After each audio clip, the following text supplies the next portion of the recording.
बच्चन साहब जैसी चले और मैं उनके पीछे पीछे। तो अंग्रेजी में कुछ लाइनें रट रखी थी मैंने, और वो बच्चन साहब को बोली, myself Nishikant Dikshit, right now I am working with Orange and it's great pleasure to work with you. Impress करने की कोशिश की। हाँ, और मैंने कहा सर मैंने आपके लिए 2 लाइनें कभी लिखी थी, सोचा था मिलूंगा तो बोलूंगा। बहुत सारे रियलिटी शो आ रहे जी। हैं, सीरियल्स में, ओटीटी प्लेटफॉर्म जितने भी सीरीज आ रहे हैं उनमें जी। अश्लीलता का बहुत देखने को मिलता है, बहुत अश्लीलता का कंटेंट होता है। ऐसा क्यों? ओटीटी पे क्या है, आज की तारीख में कोई सेंसरशिप नहीं, अपना क्षेत्रीय जो ओरिजिनल है या जो भी हमारा नेचुरल चीजें हैं उनको दिखाने की कोशिश की जाती है। नमस्कार, आप सबका मेरी बात में स्वागत है। आज हमारे साथ हैं फिल्म एक्टर निशिकांत दीक्षित, जिन्होंने दर्जनों टीवी सीरियल में काम किया है और कई फिल्मों में काम कर रहे हैं। आइए जानते हैं उनके करियर के बारे में। बहुत बहुत स्वागत है आपका। धन्यवाद जी, दर्शकों को बहुत बहुत नमस्कार। आपने इंजीनियरिंग की, जी। उसके बाद में आप गाजियाबाद से इंजीनियरिंग करने के लिए औरंगाबाद गए, वहां से आप मुंबई में जा रहे हैं। तो इसका सफर यहाँ से गाजियाबाद से इंजीनियरिंग और बाद में फिल्म इंडस्ट्री का सफर आपका कैसा है, कृपया उसके बारे में बताइए। सुदामा भाई, होता क्या है कि लाइफ में हर आदमी की एक डेस्टिनी होती है, जो जहां भी इधर उधर घूमेगा और लास्ट में वो वहां पहुंच जाएगा। ये सब उसका स्क्रीन प्ले है जिसने इस दुनिया को रचा है। यहाँ से जब मैं इंजीनियरिंग करने पहुंचा तो औरंगाबाद में इंजीनियरिंग की, मैं हिंदी मीडियम का छात्र था। मुझे ग्रेविटी नहीं पता थी, मुझे गुरुत्वाकर्षण पता था, मुझे काइनेटिक एनर्जी नहीं पता थी, मुझे क्षैतिज ऊर्जा, गतिज ऊर्जा पता थी। तो जब मैं वहां पहुंचा तो मुझे वो कहीं ना कहीं सारी चीजें फेस करनी पड़ी। और एक हिंदी माध्यम का जो बच्चा था वो इंग्लिश मीडियम में जब पहुंचा पहली बार, तो बहुत सारी चीजों का सामना करना पड़ा। लेकिन वो एक कहते ना कि अगर आप मेहनत करते हो चीजें तो सीख जाते हैं। तो हमने कैसे कैसे करके इंग्लिश मीडियम में अपने आप को ढाला, और वो सारी चीजें करके जब मैं यहाँ पे वापस आया तो नौकरी करनी शुरू की। पहला आरपीजी पेजिंग ज्वाइन किया। उस समय कम्युनिकेशन में बहुत बड़ा रेवोल्यूशन आया था इंडिया में। एयरटेल लॉन्च हुआ था, लोगों को पता भी नहीं था कि मोबाइल फोन क्या होता है। तो आरपीजी छोड़कर मैंने एयरटेल ज्वाइन कर लिया, और ये सब सारी चीजें चल रही थी। तो फिर उसके बाद मैंने एक अपना एयरटेल की एजेंसी ले ली थी यहीं पे गाजियाबाद में। तो उस समय जैसे आज है मोबाइल फोन सिंपल बिकते हैं बिलों वाले, तब 2 तरह के चलते थे, विद बिल और विदाउट बिल। तो मुझे किसी ने बताया कि विद बिल वाले जो है तो सस्ते मिलते हैं, विदाउट बिल वाले जो और भी ज्यादा सस्ते मिलते हैं बम्बई से। तो मेरा पहली बार कुछ दोस्तों के साथ बम्बई जाना हुआ, जहाँ पे मैंने देखा कि बम्बई नगरी क्या है। फोन वोन तो खैर मिलना है नहीं, लेकिन जो नाटक हम लोग करते थे, जिसके लिए हम पैसे खर्च करते थे यहाँ पे, और अपनी जेब से सारी चीजें करते थे, और वहां उन काम के पैसे मिल रहे थे। तो मुझे लगा कि जो आपका शौक है और वही आपका पेशा है, तो अगर आप जिंदगी में कहीं सबसे अच्छी चीज कर सकते हैं या कामयाब हो सकते हैं तो उसी फील्ड में हो सकते हैं जो आपका शौक है, और वही अगर आपका पेशा हो तो ये सोच के मैंने ये रिस्क लिया। शुरुआती टाइम में बहुत मेहनत की, घर वालों की बहुत सारी बातें सुनी, लेकिन उन्होंने मुझे पूरा सपोर्ट किया। मेरे फादर, मेरी वाइफ, मेरे भाई लोग, सब लोगों ने मुझे सपोर्ट किया, और मैं आज जो भी हूँ सब उन्हीं के आशीर्वाद और उन्हीं के सहयोग की वजह से। आपको पहला ब्रेक कब, किस सीरियल में मिला या फिर फिल्म में मिला? अब पहला ब्रेक जो मुझे मिला वो मैंने बताया कि जब मैं वहां पे था तो सीरियल्स में नाटक वाटक तो हम लोग करते थे, लेकिन क्या है कि नाटक की एक्टिंग और फिल्म की एक्टिंग में थोड़ा सा जो है डिफरेंस है। नाटक में हम कहते हैं मैं तुमसे प्यार करता हूं, और ऐसे पूरे हाथ फैला देते हैं तो सामने वाले को दिख जाता है। लेकिन जब कैमरा इतना छोटा है और आपकी आंखें आंखें दिख रही हैं, इतना फ्रेम दिख रहा है जितने में आप और मैं ही दिख रहे हैं, तो अगर मैं ये हाथ बाहर कर दूं तो आपको दिखेगा नहीं। तो आपको उतनी आंखों से ही बोलना है कि मैं तुमसे बहुत प्यार करता हूं। तो वो जो चीज थी वो धीरे धीरे धीरे हमने वहां पे सीखी। आपने अधिकांश फिल्मों में या फिर सीरियल्स में जो काम किया है वो पुलिस का किया है। किसी में आप अधिकारी बनते हैं, किसी में आप जेलर बनते हैं। ऐसा क्यों, कोई खास वजह?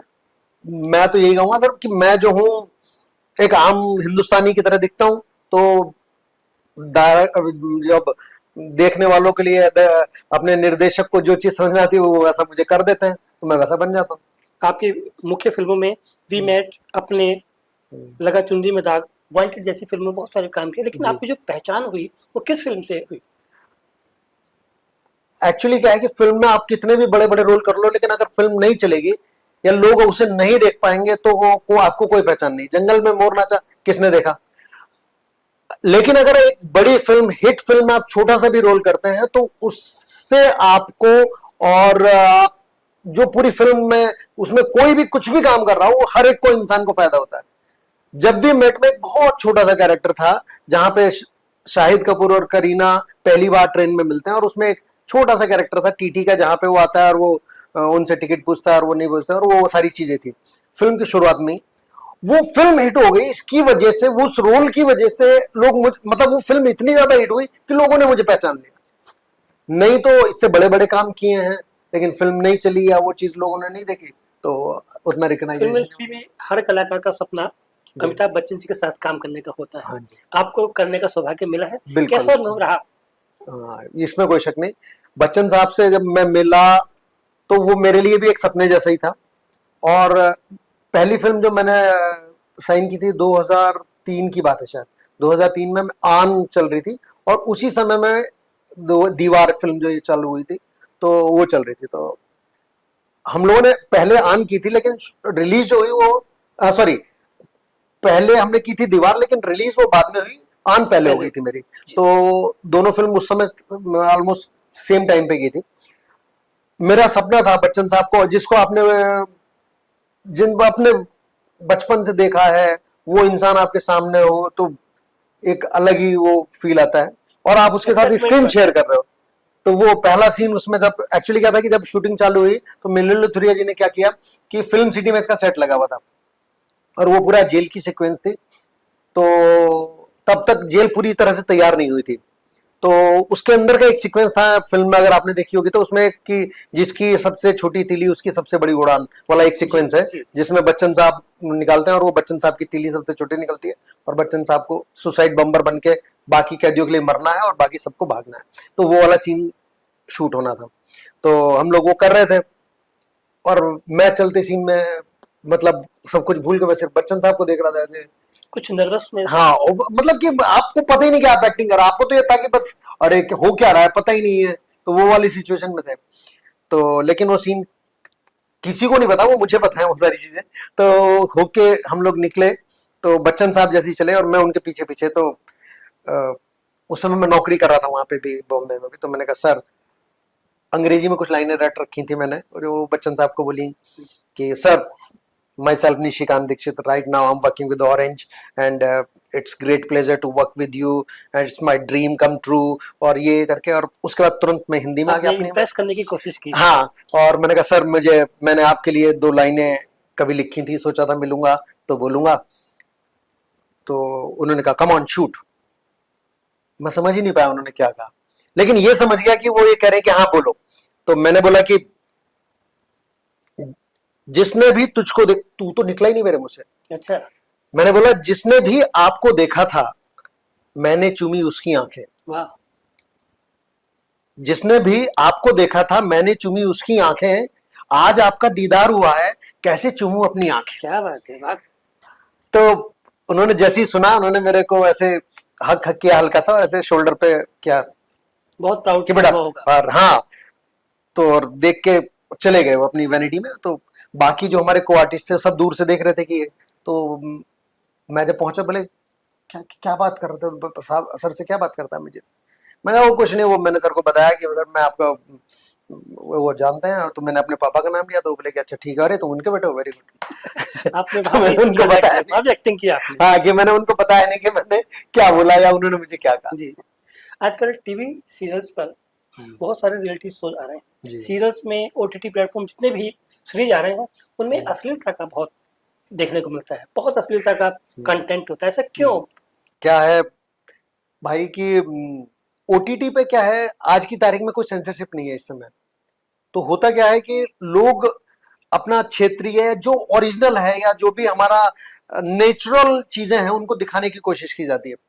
हम जो आप आम भाषाएं यूज करते हैं तो वो दिखाने की, गाली गलौज, हाँ, उसमें नॉर्मली बात करते हैं। भाई क्या आज की तारीख में स्टेम माइप आ गए, आप देखेंगे क्रिकेटर आपस में बात करते हैं नॉर्मली, वो एक आपका फ्लो में निकलती है वो चीजें, स्वाभाविक शब्द निकल जाते हैं।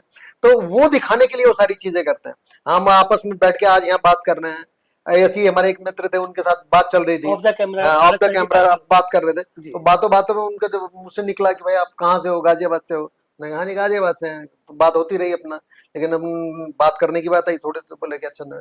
फिर ऐसी कुछ बात निकली तो उन्होंने कुछ कहा, तो मैंने कहा बच्चू समझ रहा है क्या, हाँ, तो जैसे ही मैंने वो बोला तो वो बड़ा होने, भाई आज मान गया तुम वहीं से ही हो, तो ये चीजें हो कई जाती क्षेत्रीय भाषाओं का है। फर्क पड़ता हाँ है। जी, हाँ जी, क्षेत्रीय भाषा में हो जाता आने वाले समय में क्या उम्मीद रखें कि निशिकांत जी हमें किस प्लेटफॉर्म पर देखने को मिले?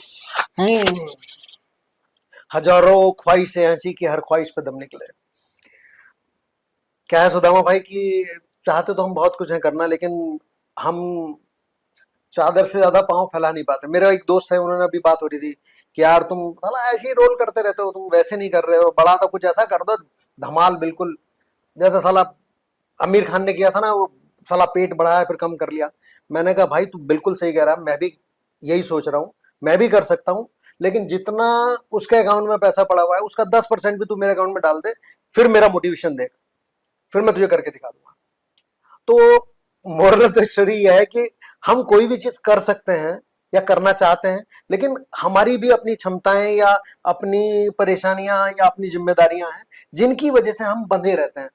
आपको पता है कि गैस का सिलेंडर खत्म होगा तो आपको लाना है, इस पारिवारिक महीने का जिम्मेदारी, किराया नहीं गया है, पारिवारिक उधर से जिम्मेदारी। आएगा, क्या करेंगे, बेटी की फीस भी भिजवानी, तो सब लोग उन चीजों में फंसे रहते हैं।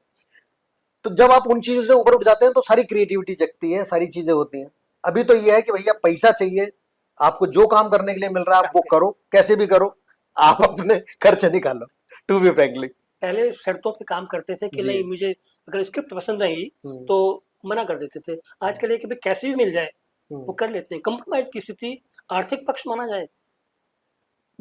आप कह सकते हैं, अभी भी ऐसे बहुत से कलाकार हैं जो कहीं कंप्रोमाइज नहीं करते, या वो अपने हिसाब से अपनी स्क्रिप्ट के, पर वही वाली बात है ना सर, देखो मैं आपको एक बड़ी सीधी सी बात बताऊं, मैं साइंस साइड के स्टूडेंट रहा हूँ, एनर्जी ना क्रिएट होती है ना डिस्ट्रॉय होती है, बस एक जगह से दूसरी जगह ट्रांसफर होती हाँ, है ना, जी। E is equal to MC square. लेकिन क्या है कि ग्रेविटी में आप अगर एक पत्थर उछाओ और ऐसे उछाल दो, और वो अगर 11.2 किलोमीटर पर सेकंड की स्पीड से ज्यादा है, तो वो लौट के वापस पृथ्वी पर नहीं आएगा, वो ग्रेविटी पार कर जाएगा। ऐसे ही कुछ एक्टर हैं जो अगर वो ग्रेविटी पार कर गए एक बार, तो उनके लिए वो तो उनके लिए फ्लॉप हिट, ये जो जो दिनचर्या है, ये जो उनके लिए कोई मायने नहीं रखती। जद्दोजहद है, लड़ाई, आप उससे ऊपर उठ, उसके बाद फिर आप जो मन करे वो करो, मैं ये करूंगा या नहीं करूंगा वो मेरे हाथ में है, क्योंकि मैंने उस चीज को अचीव कर लिया है। जी, जी। आप समझ रहे हैं? एक स्थिति के बाद में इनका हाँ, कोई महत्व नहीं अब रहता। नवाजुद्दीन है हमारे अपने मित्रों में से है, जी। या पंकज त्रिपाठी है, तो हमको भी अच्छा लगता है, अब खुशी होती है कि एक आज वो, मुकाम मिलने के बाद हाँ, कि वो मुकाम पे पहुंच गए, उन्होंने तोड़ लिया, हम कोशिश कर रहे हैं, बार बार उठते हैं, फिर गिर जाते हैं, फिर उठते हैं, फिर कुछ तो।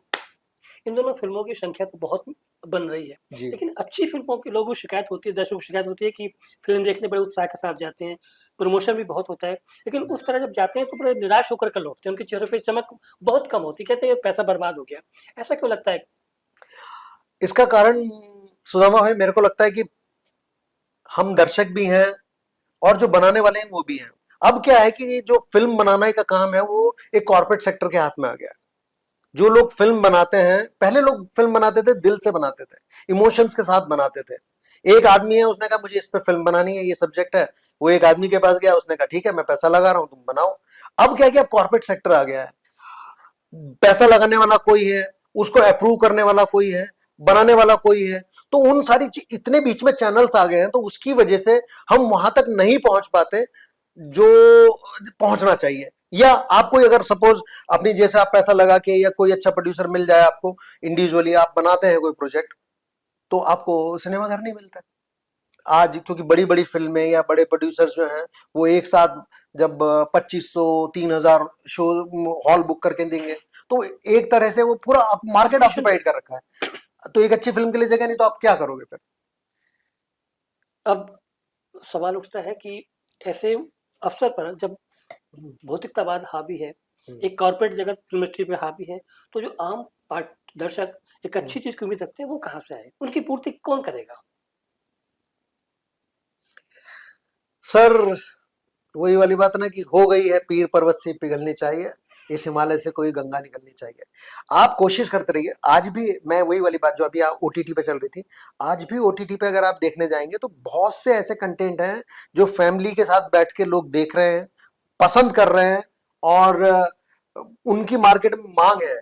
आज मैं खुद बहुत सारे ऐसी कर रहा हूँ। आज उनके जो बोलते ना कि एक एक छोटे छोटे डायलॉग्स लोग आपस में एक दूसरे से बोलते हुए, क्या देख रहा है विनोद, एक छोटा सा एक डायलॉग है, कुछ नहीं है उसमें। आप एक वो मतलब बहुत सी ऐसी वेब सीरीज आ रही है, पंचायत है, जी गुल्लक है, और बहुत सारी मालगुडी डेज टाइप वाली जो जी जी जी गांव देहात की, जो जिसमें एक वो भीनी भीनी खुशबू है मिट्टी के, कच्चे आम की एक देहातीपन बोराई है। तो वो जो पन है ना, वो आप कोशिश कीजिए, लोग मिलेंगे आपको। पसंद करेंगे आपको। बिल्कुल। जहाँ तक मेरी जानकारी है, आप एक एक्टर होने के साथ साथ में एक कवि भी हैं। मुझे जानकारी है कि निशिकांत दीक्षित कविताएं भी लिखते हैं, तो कुछ हो जाए हमारे दर्शकों के लिए। तो मैं सही बताऊं, मैं कभी उतना अच्छा एक्टर भी खैर पता नहीं हूं नहीं हूं उतना, नहीं नहीं लेकिन आपने यह है कि हाँ, काम चल रहा है, ऊपर वाले की नजर सीधी है, काम हो रहा है। लेकिन कभी मेरे फादर लिखा करते थे, मेरे बड़े भाई हैं वो लोग लिख रहे हैं, मैं इतना अच्छा नहीं लिख पाता। मैं तो बस ये कि कुछ भैया का, कुछ उनका इधर उधर का जो चीज अच्छा लगता है वो सुना देता हूँ। एक जब बम्बई गया गया था, उन दिनों एक कविता लिखी थी, छोटी सी घटना थी, मतलब वो कहीं ना कहीं जी जी दिमाग में थी। एक घटना मतलब दो पंक्तियां। जी बस बता देता हूँ, जी छोटी सी कविता कि बीवी बच्चों को आना था बम्बई, जी और राजधानी में टिकट बुक थी, और यहाँ पे जाटों का आंदोलन चालू हो गया और वो ट्रेनें व्रेनें रुक गई। तो उसकी वजह से बेटी बड़ी अपसेट हुई कि नहीं पापा, छुट्टी थी, रोने लगी। मैंने कहा चल मैं फ्लाइट से टिकट बुक कर देता हूँ, आ जाओ। तो फ्लाइट की टिकट बुक कर दी, लेकिन मेरी वाइफ तैयार नहीं आने को। वो करी नहीं नहीं हम नहीं जाएंगे, हम पहली बार, ऐसे थोड़ी होता, हम फ्लाइट में बैठे नहीं, हम कैसे चले, हम नहीं जाएंगे। तो खैर वो आ गई, वो सारी चीज, उस बात को सुन के मन में एक विचार आया था, उनको मैंने लिखा था कि जिंदगी में कोई बड़ा सुख नहीं है, और मुझे इस बात का कोई बड़ा दुख नहीं है। वाह जिंदगी में कोई बड़ा सुख नहीं है, और मुझे इस बात का कोई बड़ा दुख नहीं है। क्यों? क्योंकि मैं आदमी बहुत छोटा हूं, ये एक बात। और इससे भी बड़ी बात यह है कि घर में कोई ऐसा कमरा नहीं जिसमें बड़े सुख को टिका दूं। मैं अगर बेटी को कहता हूं कि बेटी ये सुख है, आगे बढ़ो, इसे छू लो, इस झूले की पेंग निराली है, इस पे झूलो, तो मेरी बात को समझती नहीं, और मेरी बात को समझती नहीं, और उसकी तरफ धकेलता हूं तो चीख मारकर भागती है। इसलिए बड़े सुखों की इच्छा अब मैंने छोड़ दी है। एक गागर कभी लेकर आया था, वो अब मैंने फोड़ दी है। वाह बहुत खूब बहुत खूब। जो युवक फिल्म इंडस्ट्री में चकाचौंध में ग्रैप्स में उसकी आ रही है, हम्म, बहुत लोगों को जानकारी नहीं है। हम्म, एक युवा वर्ग दिग्भ्रमित है। हम्म, आप क्या कहना चाहेंगे, जो लोग इस इंडस्ट्री में अपना करियर बनाना चाहते हैं, हम्म। उन युवाओं के बारे में आप क्या कहना चाहेंगे? क्या सीख देना चाहेंगे, क्या सलाह देना चाहेंगे? अब तो क्या है कि सोशल मीडिया एक ऐसा प्लेटफॉर्म आ गया कि गांव देहात के लोग भी सब अपना जो भी अपने में कुछ प्रतिभा लिए हुए हैं, वो लोग सब परफॉर्म कर रहे हैं, और अच्छी बात है, मैं उसको कोई बुरा नहीं मानता। लेकिन जहां तक बात है, ये इस तरह की रील्स या इस तरह की चीजें करना, वो बड़ा अच्छा होता है।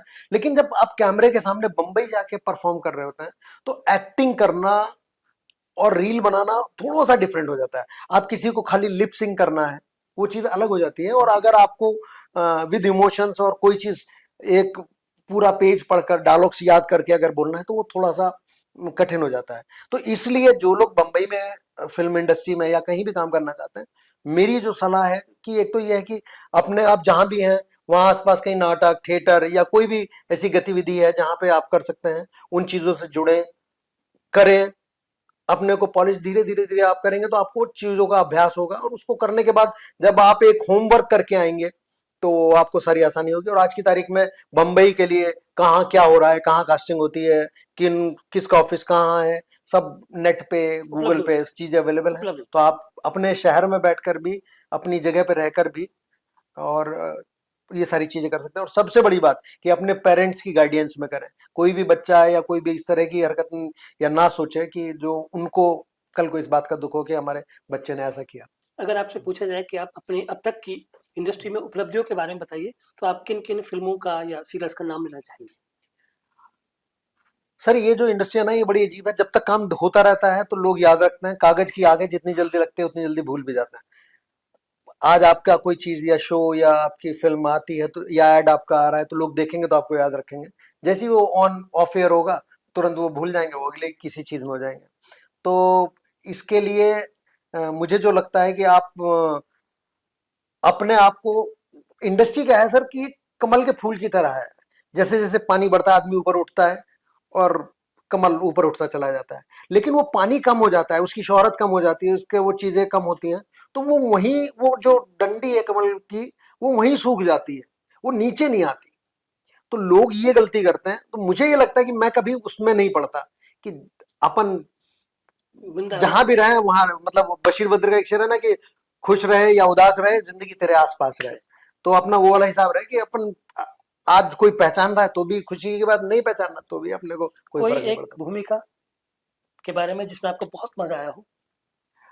एक भूमिका थी जो मैंने, मुझे जिसकी वजह से बहुत लोगों ने पसंद किया, लोगों ने बहुत एक पहचान पहचान मिली भी मेरे को, मिली। वो थी स्टार प्लस का एक शो आया करता था, मैके से बंधी डोर। जी उसमें कैरेक्टर था राजा राम मामा, जी जी जी। जो कोल्हापुर का है और अपनी बहन के पास बंबई आता है।